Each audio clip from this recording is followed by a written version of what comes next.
Hello, everybody from Hoover, and welcome into this PTN Digital Extra. I'm Evan Kamiko, and we got a special guest in Arkansas Baseball Radio play-by-play, Phil Elson. Phil, thanks for taking time to talk to us in Hoover. Of course, man. I'm happy to talk baseball with you today, Evan. Absolutely. It's gorgeous here. How many times have you been to Hoover before? This is my 10th year doing Razorback games, so I guess this is the 8th SEC tournament because they didn't make it in 2016. There was no tournament in 2020, and that means that they've made it. They got a first-round bye. This is 6 seasons in a row with a first-round bye, so you kind of get used to watching the first day and then getting ready that night. Before we jump into this season and this tournament specifically, any tournaments stick out to you over the time that you've been here in Hoover? Well, winning it in 2021 definitely stood out. It's the first time and only time that Arkansas has ever won this championship. And that turned out to be, probably the best achievement along with the regular season championship that year.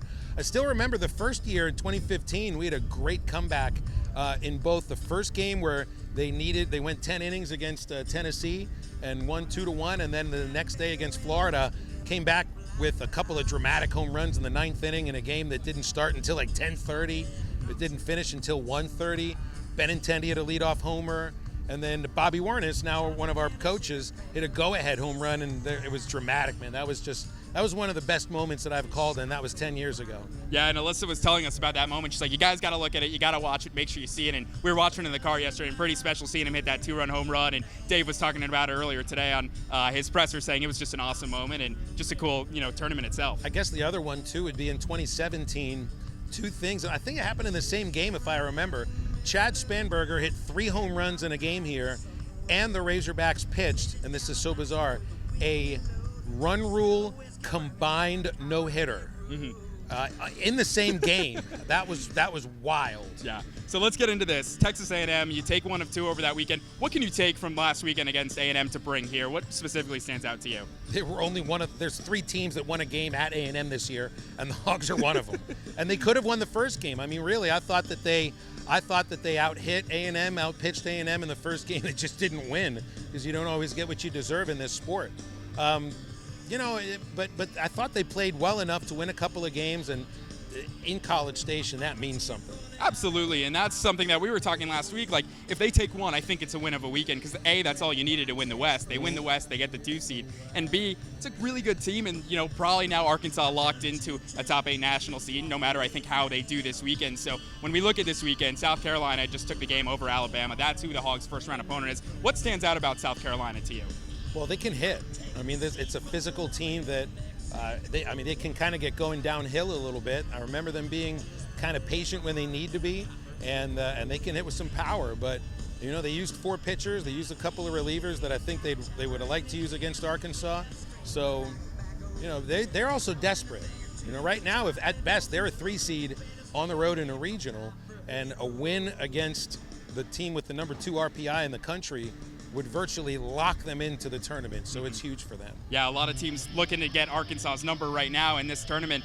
Now you look at Arkansas, Ben Bybee going to be on the mound. Does that surprise you that DVH is going with Bybee rather than Brady Tygart, who's had about a week's rest? No, I don't think so, and I thought about it both ways. Like, if you put Tygart in as a starter, you're controlling what he's, the atmosphere and the situation that he's coming into. But I think, Bybee started a few games this year, and it makes sense. I think they probably planned on this a couple of weeks ago, and that's why Ben pitched as much as he did on Saturday. But, I guess I'd be surprised if Brady's not first out of the pen to see how he can go from there. Yeah, I think everybody would be surprised if Brady's not first out of the pen, unless Ben's shoving and throwing 6 shutout innings and you got a big enough lead where you can save Brady. But anyway, we talked a lot about the pitching. The core of the team is pitching. What about the offense? What does the offense need to do this week to be successful? Well, everybody wants them to improve. I think they have in the last 3-4 weeks. I think they're hitting for more power. I don't think they're leaving as many runners on base.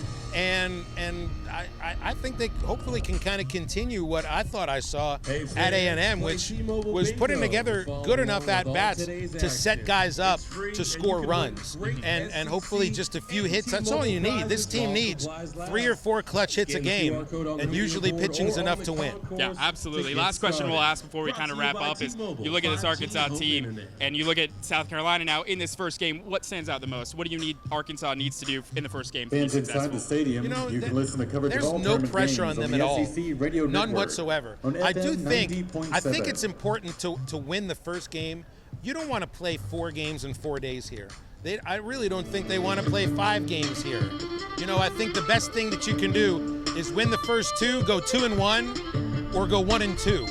So winning the first game here, I think, will go a long way to doing that. Yeah, that and getting out of here fully healthy without losing anybody else. Yes, you think that throughout the entire season, really. There's nothing about coming to Hoover that's any different than going to Lexington or going to College Station or waking up in the morning and driving to Baum Stadium. There's risk inherent in life. There's risk inherent in being here. I hope we're not going to wrap them in crepe paper and bubble wrap. Yeah, absolutely not. So last question, then we'll let you go.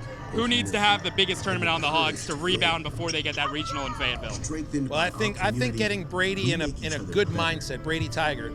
I still think that Brady Tigert and Mason Molina will be huge for this team to advance to where they belong, which is the College World Series. They had a hiccup. You know, Mason looked great out of the pen the other day. I don't know what role they've got him planned for, but whatever role he's in, whatever role Brady Tigert's in, it'll be very important and critical to them advancing. So getting them feeling good coming out of Hoover, I think, will be important. Well, Phil, thank you so much for the time. That's going to do it for this PTN Digital Extra. We'll see you all very soon from Hoover.